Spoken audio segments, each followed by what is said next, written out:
జూబ్లీహిల్స్ ఎన్నికలు మాకు రెఫరెండం అని మేము చెప్పలే. ఆ ఎన్నికల్లో కాంగ్రెస్ పార్టీ అర్బన్ లో కూడా కాంగ్రెస్ పార్టీ అభ్యర్థిని ఎలా దీవించారో రాష్ట్ర ప్రజలు గమనించారు. దాన్ని జీర్ణించుకోలేని ఈ ప్రబుద్ధులు గ్రామ పంచాయతీ ఎన్నికల్లో అదే ఫలితాలు కాంగ్రెస్ పార్టీకి వస్తామని ముందే తెలిసి సైలెంట్ అయ్యారు. ఇప్పుడు కూడా మీరు అబ్జర్వ్ చేయండి, వారి టెంపరమెంట్ కి, వారి భాషా వేషాలకి ఈ మున్సిపల్ ఎన్నికల్లో వారు 1-2 సార్లు నోరు స్లిప్ అయ్యారు.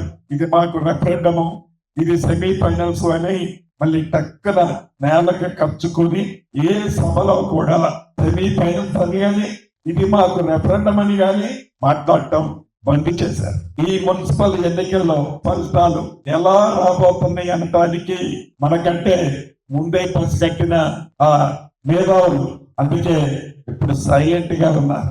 అంటే దీనికి కారణం ఒక్కటే, రాష్ట్ర వ్యాప్తంగా కాంగ్రెస్ పార్టీ ఏవైతే అభివృద్ధి సంక్షేమ కార్యక్రమాలు చేసిందో, ఏదైతే చెప్పిన ప్రతి మాటని పేదవాడికి అందిస్తుందో, అభివృద్ధిని గ్రామీణ ప్రాంతాలతో పాటు పట్టణ ప్రాంత ప్రజలకు కూడా ఎలా అందిస్తుందో వాటి ఫలితాలే రేపు రాబోయే మున్సిపల్ కార్పొరేషన్ ఎన్నికల ఫలితాలు.